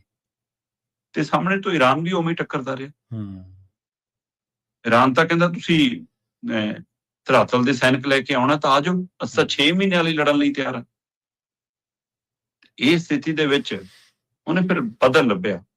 ਤੁਸੀਂ ਇਹ ਦੇਖੋ ਕਿ ਈਰਾਨ ਕੋਲ ਇਹ ਤਾਂ ਹੈ ਨਹੀਂਗਾ ਕਿ ਉਹ ਅਮਰੀਕਾ 'ਚ ਜਾ ਕੇ ਅਮਰੀਕਾ ਤੇ ਹਮਲਾ ਕਰੇ, ਤੇ ਅਮਰੀਕਾ ਤੋਂ ਸਿੱਧਾ ਹਮਲਾ ਵੀ ਈਰਾਨ ਤੇ ਨਹੀਂ ਹੋ ਸਕਦਾ। ਇਸ ਲਈ ਅਮਰੀਕਾ ਨੇ ਕਈ ਮੁਲਕ ਚੁਣੇ ਜਿੱਥੇ ਆਪਣੇ ਬੇਸ ਬਣਾਏ, ਜਿੱਥੇ ਆਪਣੇ ਟਿਕਾਣੇ ਬਣਾਏ, ਜਿੱਥੋਂ ਉਹ ਫਿਰ ਹਮਲਿਆਂ ਦਾ ਪਲੇਟਫਾਰਮ ਤੈਅ ਕਰਦਾ ਕਿ ਇੱਥੋਂ ਆਪਾਂ ਹਮਲੇ ਕਰਨੇ। ਤੇ ਫਿਰ ਇਜ਼ਰਾਈਲ ਉਹਦੇ ਨਾਲ ਆ ਗਿਆ, ਤੇ ਇਹਦੇ ਪਹਿਲ ਤੇ ਈਰਾਨ ਨੇ ਤੈਅ ਕੀਤਾ ਕਿ ਆਪਾਂ ਅਮਰੀਕਾ ਦੇ ਉਹਨਾਂ ਟਿਕਾਣਿਆਂ ਨੂੰ ਨਿਸ਼ਾਨਾ ਬਣਾਓ। ਉਹਨਾਂ ਨੇ ਵੱਖ-ਵੱਖ ਮੁਲਕਾਂ ਦੇ ਵਿੱਚ ਜਿੱਥੇ ਜਿੱਥੇ ਅਮਰੀਕਾ ਦੇ 에ਅਰਬੇਸ ਸੀ ਉਹਨਾਂ ਤੇ, ਜਾਂ ਜਿਹੜੇ ਹੋਰ ਟਿਕਾਣੇ ਸੀ ਉਹਨਾਂ ਨੂੰ ਨਿਸ਼ਾਨਾ ਬਣਾਇਆ। ਫਿਰ ਉਹਨੇ ਅਮਰੀਕੀ ਦੂਤਾਵਾਸ ਨਿਸ਼ਾਨੇ ਤੇ ਲੈਣੇ ਸ਼ੁਰੂ ਕੀਤੇ। ਫਿਰ ਉਹਨੇ ਮਤਲਬ ਕਿ ਇਹ ਕਿਹਾ ਕਿ ਅਸੀਂ ਤੁਹਾਡੀਆਂ IT ਕੰਪਨੀਆਂ, ਹੈ ਨਾ, ਤੁਹਾਡੇ ਕਾਲ ਸੈਂਟਰ ਅਮਰੀਕਾ ਦੇ। ਫਿਰ ਉਹ ਕਹਿੰਦਾ ਕਿ ਜਿਹੜੇ ਹੋਟਲਾਂ 'ਚ ਆ ਕੇ ਰੁਕਦੇ ਨੇ ਅਮਰੀਕੀ ਲੋਕ, ਉਹ ਨਿਸ਼ਾਨੇ ਤੇ ਲਵਾਂਗੇ, ਇਸ ਲਈ ਖਾਲੀ ਕਰ ਲੋ ਜਾਂ ਤਾਂ ਫਿਰ ਨਾ ਸਾਨੂੰ ਕਿਉਂ। ਫਿਰ ਉਹਨੇ ਇੱਥੋਂ ਤੱਕ ਕਿਹਾ ਕਿ ਅਮਰੀਕੀ ਯੂਨੀਵਰਸਿਟੀਆਂ, ਤੇ ਫਿਰ ਉਹ ਕਹਿੰਦਾ ਵੀ 18 ਦੇ ਕਰੀਬ ਅਮਰੀਕੀ ਉਹ ਕੰਪਨੀਆਂ ਜਿਹਨਾਂ ਦੁਨੀਆ ਭਰ ਦੇ ਵਿੱਚ ਪਸਾਰਾ, ਠੀਕ ਆ, ਉਹ ਸਾਡੇ ਨਿਸ਼ਾਨੇ ਤੇ ਹੋਣਗੀਆਂ ਜੀ। ਤੇ ਸਭ ਤੋਂ ਵੱਧ ਜਿਸਨੇ ਸਾਰੀ ਦੁਨੀਆ ਨੂੰ ਗੇਟ 'ਚ ਪਾਇਆ ਉਹ ਸੀ ਹੋਰਮੁਜ਼ ਸਟ੍ਰੀਟ ਨੂੰ ਉਹਨਾਂ ਨੇ ਆਪਣੇ ਕੰਟਰੋਲ 'ਚ ਰੱਖਿਆ। ਹਾਂਜੀ, ਬਿਲਕੁਲ ਕੀਤਾ। ਤੇ ਇਸ ਧਮਕੀ ਦੇ ਤਹਿਤ ਉਹਨਾਂ ਨੇ ਕੱਲ ਕਾਰਵਾਈ ਕੀਤੀ। ਐਮਾਜ਼ੋਨ ਦੇ ਦਫ਼ਤਰ ਦੇ ਉੱਤੇ ਜਾਂ ਇੱਕ ਇਮਾਰਤ ਦੇ ਉੱਤੇ ਕੱਲ ਹਮਲਾ ਹੋਇਆ। ਸੋ ਹੁਣ ਬਹਿਰੀਨ ਦੇ ਵਿੱਚ ਐਮਾਜ਼ੋਨ ਦਫ਼ਤਰ ਤੇ ਹਮਲੇ ਤੋਂ ਬਾਅਦ ਉਹਨਾਂ ਨੇ ਕਿਹਾ ਵੀ ਕਿ ਚਾਹੇ ਉਹ ਐਪਲ ਹੋਵੇ, ਚਾਹੇ ਗੂਗਲ ਹੋਵੇ, ਚਾਹੇ ਮੈਟਾ ਹੋਵੇ, ਇਹ ਜਿਹੀਆਂ 18 ਦੇ ਕਰੀਬ ਕੰਪਨੀਆਂ ਨੇ ਸਾਡੇ ਨਿਸ਼ਾਨੇ ਤੇ ਨੇ। ਸੋ ਇਸ ਲਈ ਕੀ ਅਸੀਂ ਯੁੱਧ ਨੂੰ ਹੋਰ ਭਿਆਨਕ ਹੁੰਦਾ ਦੇਖ ਰਹੇ ਹਾਂ? ਸਹੀ ਹੈ, ਬਿਲਕੁਲ। ਕੀ ਅਸੀਂ ਇਸ ਦਾ ਹੋਰ ਭਿਆਨਕ ਰੂਪ, ਜਿਹੜਾ ਖਤਰਾ ਲਗਾਤਾਰ ਖੜਾ ਹੈ ਕਿ ਪਰਮਾਣੂ ਜੰਗ 'ਚ ਨਾ ਬਦਲ ਜਾਵੇ, ਇਹ ਤੀਸਰੇ ਵਿਸ਼ਵ ਯੁੱਧ 'ਚ ਨਾ ਬਦਲ ਜਾਵੇ, ਕਿ ਉਹ ਸਾਰੀ ਪ੍ਰਕਿਰਿਆ ਸਾਡੇ ਮੂਹਰੇ ਚੁਣੌਤੀ ਬਣ ਕੇ ਖੜੀ ਹੈ? ਇਹ ਚਿੰਤਾਵਾਂ ਹੈਗੀਆਂ ਨੇ ਜੀ। ਬਿਲਕੁਲ ਜੀ। ਤੇ ਅਗਲੀ ਗੱਲ ਕਰੀਏ, ਟਰੰਪ ਕਹਿੰਦੇ ਜੰਗ ਦਾ ਮੈਦਾਨ ਛੱਡਣ ਦਾ ਹੁਣ ਮਨ ਬਣਾ ਰਹੇ ਆ ਜੀ। ਦੇਖੋ, ਇਹ ਤਾਂ ਟਰੰਪ ਦੀਆਂ ਟਰੰਪ ਜਾਣੇ, ਇਹ ਤਾਂ ਕਹਿਣਾ ਬਹੁਤ ਔਖਾ ਹੈ ਜੀ। ਇਹ ਤੁਸੀਂ ਨੇੜਿਓਂ, ਤੁਹਾਡੀ ਤਾਂ ਕੰਧ ਸਾਂਝੀ ਹੈ, ਤੁਸੀਂ ਦੱਸ ਸਕਦੇ ਹੋ ਕਿ ਉਹ ਸਵੇਰੇ ਕੀ ਬੋਲਦੇ ਨੇ, ਦੁਪਹਿਰ ਨੂੰ ਕੀ, ਤੇ ਸ਼ਾਮ ਨੂੰ ਕੀ, ਰਾਤ ਨੂੰ ਟਵੀਟ। ਦੁਨੀਆ ਨੇ ਯਕੀਨ ਕਰਨਾ ਹੀ ਛੱਡਤਾ। ਨਹੀਂ ਤਾਂ ਜਿਸ ਅਹੁਦੇ ਤੇ ਸੀ ਡੋਨਾਲਡ ਟਰੰਪ, ਉੱਥੋਂ 170 ਵੀ ਕਹੀ ਜਾਵੇ ਤਾਂ ਉਹ ਪੱਥਰ ਤੇ ਲਕੀਰ ਵਰਗੀ ਹੁੰਦੀ ਸੀ। ਸਹੀ ਗੱਲ। ਤੇ ਹੁਣ ਉਹ ਅਹਿਮੀਅਤ ਖਤਮ ਕਰ ਲਈ। ਸਹੀ ਹੈ। ਮਿੰਟ ਕੁ ਬਾਅਦ ਟਵੀਟ ਕਰ ਦੋ, ਮਿੰਟ ਕੁ ਬਾਅਦ ਪ੍ਰੈਸ ਕਾਨਫਰੰਸ ਕਰ ਲੋ, ਮਿੰਟ ਕੁ ਬਾਅਦ ਕੁਛ ਕਹਿ ਦੋ, ਹੈ ਨਾ। ਹੁਣ ਜਨਾਬ ਕਹਿੰਦੇ ਵੀ ਮੈਂ ਤਾਂ ਨਾਟੋ ਤੋਂ ਅੱਡ ਹੋ ਰਿਹਾ। ਵੀ ਨਾਟੋ 'ਚ ਰਹੇ ਹੋਏ ਕਦ ਨੇ ਹੁਣ ਤੁਸੀਂ? ਸਹੀ ਹੈ। ਜੇ ਨਾਟੋ ਦੀਆਂ ਸ਼ਰਤਾਂ ਹੀ ਨਹੀਂ ਮੰਨ ਰਹੇ ਤਾਂ ਨਾਟੋ 'ਚ ਹੁੰਦਿਆਂ ਵੀ ਤੁਸੀਂ ਨਾਟੋ 'ਚ। ਹੁਣ ਮੈਂ ਨਾਟੋ ਤੋਂ ਅਲੱਗ ਕਰ ਰਿਹਾ। ਹੁਣ ਮੈਂ ਬਾਕੀ ਮੁਲਕਾਂ ਨੂੰ ਕਹਿਤਾ ਜਿਹੜੇ ਮੇਰੇ ਸਾਥੀ ਨੇ ਕਿ ਮੈਂ ਨਹੀਂ ਤੁਹਾਡਾ ਸਾਥ ਦੇਣਾ, ਆਪੇ ਜਾਓ ਤੇਲ ਲਿਆਓ। ਪਹਿਲਾਂ ਤੁਸੀਂ ਕਿਹੜਾ ਸਾਥ ਦਿੱਤਾ ਉਹਨਾਂ ਦਾ? ਬਿਲਕੁਲ। ਤੁਸੀਂ ਤਾਂ ਉਲਟਾ ਧਮਕਾ ਰਹੇ ਹੋ, ਟੈਕਸ ਲਾ ਰਹੇ ਹੋ, ਸਾਰਾ ਕੁਛ ਕਰ ਰਹੇ ਹੋ, ਹੈ ਨਾ। ਤੇ ਹੁਣ ਤੁਸੀਂ ਕਹਿ ਰਹੇ ਹੋ ਕਿ ਅਗਲੇ ਤੁਹਾਡਾ ਸਾਥ ਦੇਣ। ਉਹ ਕਹਿੰਦੇ ਅਸੀਂ ਤੁਹਾਡੇ ਨਾਲ ਜੰਗ ਚ ਆਉਣਾ ਨਹੀਂ, ਅਸੀਂ ਸਹੀ ਨਹੀਂ ਸਮਝਦੇ ਇਹਨੂੰ।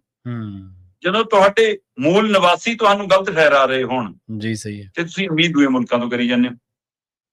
ਪ੍ਰੈਸ਼ਰ ਵੀ ਉਹਨਾਂ ਤੇ ਦੇ ਇਸ ਲਈ ਇਹ ਸਾਰੀ ਸਥਿਤੀ ਚ ਹੁਣ ਟਰੰਪ ਸਾਹਿਬ ਕਹਿੰਦੇ ਵੀ ਕਿ ਆਪਾਂ ਤਾਂ ਲੜਾਈ ਜਿੱਤੀ ਹੋਈ ਆ, ਈਰਾਨ ਮਤਲਬ ਕਿ ਮੰਨ ਗਿਆ ਜੀ, ਹੈ ਨਾ, ਤੇ ਬਸ 2-4 ਹਫ਼ਤਿਆਂ ਦੇ ਵਿੱਚ ਅਸੀਂ ਛੱਡ ਦੇਣਾ, ਮਤਲਬ ਕਿ ਇਹ ਮੈਦਾਨ ਹੈ ਨਾ, ਜਿੱਤ ਲਿਆ ਸੀ ਤਾਂ ਸਾਰਾ ਕੁਝ, ਅਸੀਂ ਜੋ ਤਹਿਸ-ਨਹਿਸ ਕਰਨਾ ਸੀ ਕਰਤਾ। ਕੱਲ ਤਾਂ ਇਹ ਵੀ ਰੌਲਾ ਪਾਉਣ ਲੱਗੇ ਸੀ ਕਿ ਮੈਨੂੰ ਤਾਂ ਈਰਾਨ ਦੇ ਰਾਸ਼ਟਰਪਤੀ ਨੇ ਵੀ ਪਹੁੰਚ ਅਪਰੋਚ ਕਰ ਲਈ, ਉਹਨੇ ਵੀ ਕਹਿਤਾ ਵੀ ਕਿ ਅਸੀਂ ਸੀਜ਼ਫਾਇਰ ਲਈ ਤਿਆਰ ਹਾਂ। ਈਰਾਨ ਕਹਿੰਦਾ ਨਾ ਸਾਡੀ ਕੋਈ ਗੱਲਬਾਤ ਚੱਲੇ ਤੁਹਾਡੇ ਨਾਲ, ਹਾਂਜੀ ਹਾਂਜੀ ਬਿਲਕੁਲ, ਨਾ ਅਸੀਂ ਗੱਲ ਕਰਨੀ ਆ, ਜੰਗ ਦੇ ਮੈਦਾਨ ਚ ਆਉਣਾ ਉਹ ਚ ਆ ਜਾਓ, ਹਵਾ ਚ ਲੜਨਾ ਉਹ ਚ ਆ ਜਾਓ, ਸਮੁੰਦਰ ਤੇ ਆਉਣਾ ਉਹ ਚ ਆ ਜਾਓ, ਅਸੀਂ ਸਾਡੀ ਤਿਆਰੀ। ਸੋ ਇਸ ਸਥਿਤੀ ਚ ਕੀ ਹੁਣ ਟਰੰਪ ਮੈਦਾਨ ਛੱਡ ਕੇ ਨਿਕਲ ਜਾਣਾ ਚਾਹੁੰਦੇ ਨੇ ਜੀ? ਇਹ ਸੰਕੇਤ ਕਈ ਵਾਰ ਮਿਲੇ ਨੇ।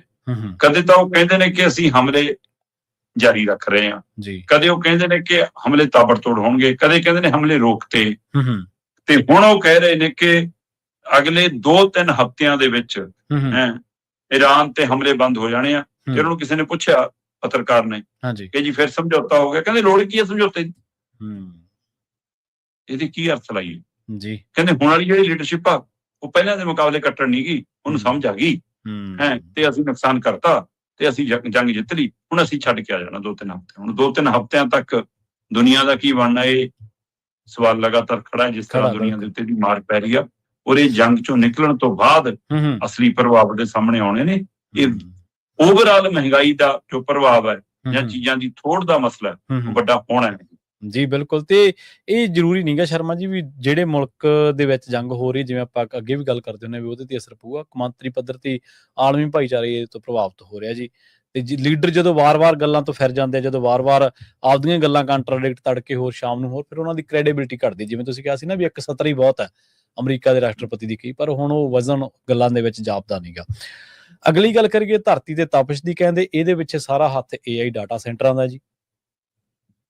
ਦੇਖੋ, ਅੱਜ ਦੀ ਤਰੀਕ ਦੇ ਵਿੱਚ ਗਲੋਬਲ ਵਾਰਮਿੰਗ ਨੂੰ ਲੈ ਕੇ ਦੁਨੀਆ ਚਿੰਤਤ ਤਾਂ ਕਾਫੀ ਹੈ, ਹਾਂਜੀ, ਪਰ ਉਹ ਫਿਰ ਨਾਲ ਇਹ ਮੰਨ ਲੈਂਦੀ ਹੈ ਮੇਰੇ ਇੱਕ AC ਨਾਲ ਕੀ ਫਰਕ ਪੈਂਦਾ, ਮੇਰੀ ਇੱਕ ਗੱਡੀ ਨਾਲ ਕੀ ਫਰਕ ਪੈਂਦਾ ਹੈ ਨਾ। ਤੇ ਜਦੋਂ ਕਿ ਉਹ ਆਪਾਂ ਕਹਿੰਦੇ ਨਾ ਬੂੰਦ ਬੂੰਦ ਨਾਲ ਸਾਗਰ ਭਰਦਾ, ਤੇ ਜੇ ਤੁਸੀਂ ਕੱਢੀ ਹੋ ਜਾਓਗੇ ਤਾਂ ਸਮੁੰਦਰ ਖਾਲੀ ਵੀ ਹੋ ਜਾਂਦੇ ਨੇ। ਇਹ ਦੋਵੇਂ ਫਾਰਮੂਲੇ ਲਾਗੂ ਹੁੰਦੇ ਨੇ ਕਿ ਹਰ ਬੰਦੇ ਦੀ ਕੋਤਾਹੀ ਦਾ ਨਤੀਜਾ ਅੱਜ ਜੋ ਅਸੀਂ ਇਹ ਗਲੋਬਲ ਵਾਰਮਿੰਗ ਦਾ ਅਸਰ ਦੇਖ ਰਹੇ ਹਾਂ।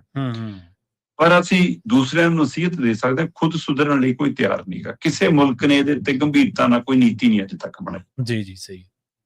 ਕੋਈ ਇਹਦੇ ਵਿੱਚੋਂ ਨਿਕਲਣ ਦੀ ਚਾਰਜੋਈ ਕਰਦਾ ਨਜ਼ਰ ਨਹੀਂ ਆਉਂਦਾ। ਨਤੀਜਾ ਲਗਾਤਾਰ ਤਾਪਮਾਨ ਦਾ ਵਧਣਾ, ਗਲੇਸ਼ੀਅਰਾਂ ਦਾ ਪਿੰਗਲਣਾ, ਹੈ ਨਾ, ਹੜ੍ਹਾਂ ਦਾ ਆਉਣਾ, ਦਰਖਤਾਂ ਦਾ ਘਟਣਾ, ਇਹ ਬਹੁਤ ਕੁਝ, ਜੰਗਲ ਅਸੀਂ ਮੁਕਾ ਰਹੇ ਹਾਂ, ਇਹ ਸਾਰੀਆਂ ਸਥਿਤੀਆਂ ਵੱਧਦੀਆਂ ਜਾ ਰਹੀਆਂ।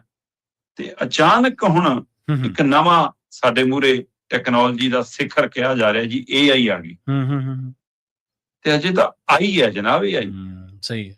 ਤੇ ਜਿਹੜੇ ਆਉਣ ਨਾਲੇ ਤਪਸ ਵਧਣ ਲੱਗ ਪਈ, ਜਦੋਂ ਇਹਦਾ ਪੂਰਾ ਪਸਾਰਾ ਹੋ ਗਿਆ, ਇਹਦਾ ਕੰਟਰੋਲ ਹੋ ਗਿਆ, ਫਿਰ ਕੀ ਹੋਏਗਾ? ਸਹੀ ਗੱਲ। ਅੱਜ ਦੀ ਤਰੀਕ ਦੇ ਵਿੱਚ AI ਦਾ ਤੁਸੀਂ ਅੰਦਾਜ਼ਾ ਲਾ ਲਓ ਕਿ ਚਾਹੇ ਉਹ ਰਾਜਨੀਤਿਕ ਖੇਤਰ ਹੋਵੇ, ਚਾਹੇ ਉਹ ਸਾਡਾ ਮੀਡੀਆ ਦਾ ਖੇਤਰ ਹੋਵੇ, ਚਾਹੇ ਉਹ TV ਫਿਲਮ ਇੰਡਸਟਰੀ ਹੋਵੇ, ਤੇ ਚਾਹੇ ਹੋਰ ਖੇਤਰ ਹੋਣ, ਹਰ ਖੇਤਰ 'ਚ AI ਦੀ ਟੈਕਨੋਲੋਜੀ ਨੂੰ ਆਪਣੇ ਤਰੀਕੇ ਨਾਲ ਯੂਜ਼ ਹੀ ਨਹੀਂ ਕੀਤਾ ਜਾ ਰਿਹਾ, ਮਿਸਯੂਜ਼ ਵੀ ਸ਼ੁਰੂ ਹੋ ਗਿਆ, ਬਹੁਤ ਵੱਡੇ ਪੱਧਰ ਤੇ। ਸਹੀ ਗੱਲ। ਤੇ ਉਹ ਸਾਰਾ ਜੋ ਡਾਟਾ ਜਨਰੇਟ ਹੋ ਰਿਹਾ ਉਹ ਕਿਤੇ ਤਾਂ ਡੰਪ ਹੋ ਰਿਹਾ ਨਾ। ਤੁਸੀਂ ਇੱਕ ਦਿਨ ਦੇਖ ਲਿਆ, 2 ਦਿਨ ਦੇਖ ਲਿਆ, ਉਹ ਤੋਂ ਬਾਅਦ ਜੋ ਇੱਥੇ ਹੀ ਪਿਆ ਤੇ ਅਜੇ ਤਾਂ ਪੁਰਾਣਾ ਡਾਟਾ ਨਹੀਂ ਮਾਨ ਸਾਡੇ ਕੋਲ, ਜਦ ਤੋਂ ਆ ਇੰਟਰਨੈਟ ਸਿਸਟਮ ਸਾਰਾ ਕੁਝ ਆਇਆ, ਤੇ ਫਿਰ ਇਹ AI ਵਾਲਾ ਤਾਂ ਇੱਕ ਵੱਖਰਾ, ਤਕਨੀਕੀ ਲੋਕ ਇਹਦੀ ਵੱਖਰੀ ਮਹਾਰਤ ਤਰੀਕੇ ਨਾਲ ਦੱਸ ਸਕਦੇ ਨੇ। ਮੈਂ ਇਹਨੂੰ ਦੋ ਪਹਿਲੂਆਂ ਤੋਂ ਦੇਖਦਾ। ਇੱਕ ਪਹਿਲੂ ਤਾਂ ਉਹ ਹੈ, ਠੀਕ ਹੈ ਜੀ, ਕਿ ਆ ਚੰਡੀਗੜ੍ਹ ਮੋਹਾਲੀ ਦੇ ਵਿੱਚ ਨਾ 100 ਦੇ ਕਰੀਬ ਕੰਪਨੀਆਂ ਨੇ ਜਿਹੜੀਆਂ ਆਪਣੇ ਦਫ਼ਤਰ ਦੇ ਵਿੱਚ ਮੀਟਿੰਗ ਬੁਲਾਉਂਦੀਆਂ ਨੇ, ਰੋਜ਼ ਨਵੇਂ ਗਾਹਕ ਲੱਭ ਕੇ ਲਿਆਉਂਦੀਆਂ ਨੇ ਕਿ ਤੁਸੀਂ ਜੀ 50,000 ਰੁਪਈਆ ਲਾ ਕੇ, ਲੱਖ ਰੁਪਈਆ ਲਾ ਕੇ ਜੀ, 5 ਲੱਖ ਲਾ ਕੇ ਜੀ ਆਹ ਡਾਟਾ ਸੈਂਟਰ ਖਰੀਦ ਸਕਦੇ ਹੋ ਜੀ, ਪੈਸੇ ਸਾਨੂੰ ਦੇਣੇ ਆ ਤੇ ਜੀ ਉਹ ਕੰਪਿਊਟਰ ਦੇ ਮਾਲਕ ਤੁਸੀਂ ਹੋਵੋਗੇ ਜੀ, ਮਸ਼ੀਨ ਦੇ ਮਾਲਕ ਤੁਸੀਂ ਹੋਵੋਗੇ। ਹੂੰ ਤੁਹਾਨੂੰ ਉਹਦਾ ਇੰਨਾ ਕਿਰਾਇਆ ਮਿਲੂਗਾ ਜੀ ਹਰ ਮਹੀਨੇ। ਹੂੰ ਉਹ ਪਤਾ ਨਹੀਂ ਮਸ਼ੀਨਾਂ ਕਿਤੇ ਲੱਗ ਰਹੀਆਂ ਨਹੀਂ ਲੱਗ ਰਹੀਆਂ, ਉਹ ਸੱਚਮੁੱਚ ਲੱਗ ਰਹੀਆਂ ਨਹੀਂ ਲੱਗ ਰਹੀਆਂ, ਇੱਕੋ ਮਸ਼ੀਨ ਕਿੰਨਿਆਂ ਨੂੰ ਵੇਚਤੀ ਆ, ਕੀ ਕੀਤਾ ਰੱਬ ਜਾਣੇ। ਪਰ ਰੋਜ਼ ਲੋਕ ਪੰਜਾਬ ਤੋਂ ਹਰਿਆਣਾ ਤੋਂ ਗੱਡੀਆਂ ਭਰ ਕੇ ਆਉਂਦੇ ਨੇ ਉਹਨਾਂ ਮੀਟਿੰਗਾਂ 'ਚ ਸ਼ਾਮਲ ਹੋਣ ਲਈ, ਸਹੀ ਹੈ ਬਿਲਕੁਲ। ਤੇ ਰੋਜ਼ 10 ਦੇ ਵਿੱਚੋਂ ਇੱਕ ਅੱਧਾ ਗਾਹਕ ਉਹਨਾਂ ਕੋਲ ਫਸ ਜਾਂਦਾ ਜਿਹੜਾ ਚੈੱਕ ਦੇ ਕੇ ਜਾਂਦਾ। ਉਹਨਾਂ ਨੂੰ ਉਹ ਗ੍ਰਾਫ ਦਿਖਾਉਂਦੇ ਨੇ, ਐ ਸੈਂਸੰਗ ਮੰਗ ਕੇ ਲਓ ਜੀ ਇੰਨਾ ਤੁਹਾਨੂੰ ਕਿਰਾਇਆ ਤੇ ਇੰਨਾ ਮਿਲ ਗਿਆ ਜੀ। ਤੇ ਅਗਲਾ ਕਹਿੰਦਾ ਨਾ ਇੱਟ ਲੱਗੀ ਨਾ ਰੋੜਾ ਲੱਗਿਆ, ਲੈ ਵੀ ਆਪਣੀ ਤਾਂ ਬਿਲਡਿੰਗ ਖੜੀ ਹੋ ਗਈ, ਆਪਣਾ ਤਾਂ ਹੈ ਨਾ ਕਾਰੋਬਾਰ ਚਾਲੂ ਹੋ ਗਿਆ। ਇੱਕ ਪਾਸੇ ਤਾਂ ਉਹ ਮੈਨੂੰ ਠੱਗੀ ਦਿਖ ਰਹੀ ਆ, ਦੂਸਰੇ ਪਾਸੇ ਸਹੀ ਮਾਇਨੇ 'ਚ AI ਦੇ ਡਾਟਾ ਸੈਂਟਰ ਭਾਰਤ ਦੇ ਵਿੱਚ ਵੱਡੇ 8 ਖੁੱਲੇ। ਠੀਕ ਹੈ ਜੀ। ਤੇ ਅਜੇ ਤਾਂ 8 ਹੈ, ਤੇ ਇਹਨਾਂ 8 ਦੇ ਹਵਾਲੇ ਨਾਲ ਕੈਂਬਰਿਜ ਯੂਨੀਵਰਸਿਟੀ ਦਾ ਇਹ ਸਰਵੇ ਹੈ। ਇਹ ਤੁਹਾਡੀ ਮੇਰੀ ਕਿਸੇ ਦੀ ਰਿਪੋਰਟ ਨਹੀਂ ਹੈ। ਸਹੀ ਹੈ। ਉਹ ਕਹਿੰਦੀ ਕਿ ਇਹ 8 ਸੈਂਟਰਾਂ ਦੇ 10 ਕਿਲੋਮੀਟਰ ਦੇ ਦਾਇਰੇ 'ਚ ਕਿਸੇ ਪਾਸੇ ਨੂੰ ਵੀ ਹਰ ਦਿਸ਼ਾ 'ਚ 10 ਕਿਲੋਮੀਟਰ 2-2 ਡਿਗਰੀ ਤਾਪਮਾਨ ਆਮ ਨਾਲੋਂ ਵੱਧ ਦਰਜ ਕੀਤਾ ਜਾ ਰਿਹਾ। ਜੀ ਜੀ ਸਹੀ। ਤੇ ਇਹ ਸ਼ੁਰੂਆਤੀ ਦੌਰ 'ਚ ਜੇ 2 ਡਿਗਰੀ ਤੇ 10 ਕਿਲੋਮੀਟਰ ਹੈ, ਤਾਂ ਜਦੋਂ ਇਹ ਡਾਟਾ ਵਧੂਗਾ ਸਹੀ ਹੈ, ਤੇ ਤਦ ਦਾਇਰਾ ਵੀ ਵਧੂਗਾ ਤੇ ਡਿਗਰੀਆਂ ਵੀ ਵਧਣਗੀਆਂ। ਤੇ ਜਦੋਂ ਡਾਟਾ ਸੈਂਟਰ ਵਧਣਗੇ ਫਿਰ ਇਹਦਾ ਕੀ ਦ੍ਰਿਸ਼ ਹੋਊਗਾ, ਇਹ ਸੋਚਣ ਦੀ ਲੋੜ ਆ। ਅੱਜ ਦੀ ਤਰੀਕ 'ਚ ਮੈਂ ਦੇਖ ਰਿਹਾ ਸੀਗਾ ਕਿ ਸਾਡੇ ਇੱਥੇ ਨੋਇਡਾ ਦੇ ਵਿੱਚ ਹੈ, ਜਾਮਨਗਰ 'ਚ ਹੈ, ਨਵੀਂ ਮੁੰਬਈ ਦੇ ਵਿੱਚ ਹੈ, ਪੂਨੇ 'ਚ ਹੈ, ਬੰਗਲੌਰ 'ਚ ਹੈ, ਹੈਦਰਾਬਾਦ ਹੈ, ਵਿਸ਼ਾਖਾਪਟਨਮ ਹੈ, ਚੇਨਈ ਹੈ। ਅਜੇ ਸਿਰਫ 8 ਡਾਟਾ ਸੈਂਟਰ ਭਾਰਤ 'ਚ ਨੇ। ਜੀ ਜੀ। ਤੇ ਜੇ ਇਹ ਡਾਟਾ ਸੈਂਟਰਾਂ ਦੀ ਤਪਸ਼ ਦਾ ਅਸਰ ਆਲੇ ਦੁਆਲੇ ਦੇ ਲੋਕਾਂ ਨੂੰ ਭਾਰਤ 'ਚ ਹੈ, ਤਾਂ ਫਿਰ ਦੁਨੀਆ 'ਚ ਵੀ ਇਹੀ ਵਰਤਾਰਾ ਹੋਊਗਾ। ਜਾਂ ਸਾਡੇ ਵਾਲਿਆਂ ਨੂੰ ਜਿਹੜਾ ਤਰੀਕਾ ਹੈ ਕਿ ਅਸੀਂ ਫੈਕਟਰੀ ਤਾਂ ਲਾ ਲੈਂਦੇ ਹਾਂ, ਪੋਲਿਊਸ਼ਨ ਕੰਟਰੋਲ ਬੋਰਡ ਤੋਂ ਸਰਟੀਫਿਕੇਟ ਵੀ ਲੈ ਲੈਂਦੇ ਹਾਂ, ਪਰ ਨਿਯਮਾਂ ਦਾ ਪਾਲਣ ਨਹੀਂ ਕਰਨਾ। ਕਿਤੇ ਇੱਥੇ ਵੀ ਕੋਈ ਚੋਰ ਮੋਰੀਆਂ ਤਾਂ ਨਹੀਂ ਹੈ ਬਿਲਕੁਲ ਕਿ ਕੋਈ ਨਿਯਮ ਨਾ ਪਾਲਣ ਕੀਤੇ ਜਾ ਰਹੇ ਹੋਣ। ਸੋ ਇਸ ਲਈ ਕਮਾਈ ਦੇ ਚੱਕਰ 'ਚ ਅਸੀਂ ਆਪਣਾ ਤੇ ਆਪਣੀਆਂ ਆਉਣ ਵਾਲੀਆਂ ਨਸਲਾਂ ਪੀੜ੍ਹੀਆਂ ਦਾ ਜੋ ਨੁਕਸਾਨ ਕਰ ਰਹੇ ਹਾਂ, ਉਹਦੇ ਵਿੱਚੋਂ ਇਹ ਵੀ ਇੱਕ ਕੜੀ ਹੈ ਕਿ ਹੁਣ ਤਪਸ਼ ਵਧ ਰਹੀ ਹੈ ਇਹਨਾਂ ਡਾਟਾ ਸੈਂਟਰਾਂ ਕਰਕੇ। ਆਉਂਦੇ ਦਿਨਾਂ 'ਚ ਡਾਟਾ ਸੈਂਟਰ ਵਧਣਗੇ ਤੇ ਤਪਸ਼ ਹੋਰ ਵਧੂਗੀ। ਕਰਨਾ ਕੀ ਹੈ, ਇਹਦਾ ਹਿਸਾਬ ਲਾ ਲਿਆ ਜਾਵੇ ਬੰਦੇ ਨੇ। ਲਿਆਂਦੀਆਂ ਤਾਂ ਫੈਕਟਰੀਆਂ ਵੀ ਇਹੀ ਗੱਲ ਕਹਿ ਕੇ ਗਈਆਂ ਸੀ ਵੀ ਫੈਕਟਰੀਆਂ ਰੋਜ਼ਗਾਰ ਜਨਰੇਟ ਕਰਨਗੀਆਂ, ਰੋਜ਼ਗਾਰ ਦੇਣਗੀਆਂ ਲੋਕਾਂ ਨੂੰ, ਤੁਹਾਡੇ ਘਰਾਂ 'ਚ ਰੋਜ਼ ਜਨਰੇਟ ਕਰਦੀਆਂ ਨੇ। ਹਾਂਜੀ ਹਾਂਜੀ ਬਿਲਕੁਲ। ਤੇ ਉਹ ਫਿਰ ਹੁਣ ਬੋਰ ਕਰਕੇ ਧਰਤੀ ਦੇ ਹੇਠਾਂ ਕੈਂਸਰ ਜਨਰੇਟ ਕਰਨ ਲੱਗ ਪਈਆਂ, ਕਾਲਾ ਪੀਲੀਆ ਜਨਰੇਟ ਕਰਨ ਲੱਗ ਪਏ। ਗੱਲ ਤਾਂ ਕੁੰਡੇ ਦੀ ਹੈ ਨਾ ਜਿਹੜੀ ਤੁਸੀਂ ਅਖੀਰ ਤੇ ਕਹੀ ਹੈ। ਤੇ ਕਈ ਖਿਲਵਾੜ ਅਜਿਹੇ ਕਰ ਰਹੇ ਆ ਜਿਹੜੇ ਸ਼ਰਮਾ ਜੀ ਜਿਨ੍ਹਾਂ ਦੇ ਸਿੱਟੇ ਬਾਹਲੇ ਭੈੜੇ ਨਿਕਲਦੇ ਆ, ਤੇ ਪਰ ਅਸੀਂ ਉਹਨਾਂ ਨੂੰ ਕਈ ਵਾਰੀ ਨਜ਼ਰਅੰਦਾਜ਼ ਕਰ ਦਿੰਦੇ ਹਾਂ ਛੋਟਿਆਂ ਕਰਕੇ, ਛੋਟਿਆਂ ਸੋਚ ਕੇ ਵੀ ਇਹ ਤਾਂ ਛੋਟੇ ਹੀ ਨੇ। ਬਹੁਤ ਧੰਨਵਾਦ ਇਹਨਾਂ ਖਾਸ ਖਬਰਾਂ ਤੇ ਖਾਸ ਜਾਣਕਾਰੀਆਂ ਦੇ ਲਈ ਸ਼ਰਮਾ ਜੀ, ਤੁਹਾਡਾ ਬਹੁਤ ਧੰਨਵਾਦ ਜੀ। ਪ੍ਰੋਗਰਾਮ ਖਬਰ ਤੇ ਨਜ਼ਰ ਨੂੰ ਆਪਾਂ ਇੱਥੇ ਸਮਾਪਤ ਕਰਾਂਗੇ। ਸਮਾਂ ਇਜਾਜ਼ਤ ਨਹੀਂ ਦਿੰਦਾ। ਪੰਜਾਬੀ ਰੇਡੀਓ USA ਤੇ ਪ੍ਰੋਗਰਾਮਾਂ ਦਾ ਸਿਲਸਿਲਾ ਲਗਾਤਾਰ ਜਾਰੀ ਹੈ। ਜੁੜੇ ਰਹੋ ਪੰਜਾਬੀ ਰੇਡੀਓ USA ਦੇ ਨਾਲ। ਤੁਹਾਡਾ ਸਾਰਿਆਂ ਦਾ ਬਹੁਤ ਧੰਨਵਾਦ। ਸਤਿ ਸ਼੍ਰੀ ਅਕਾਲ।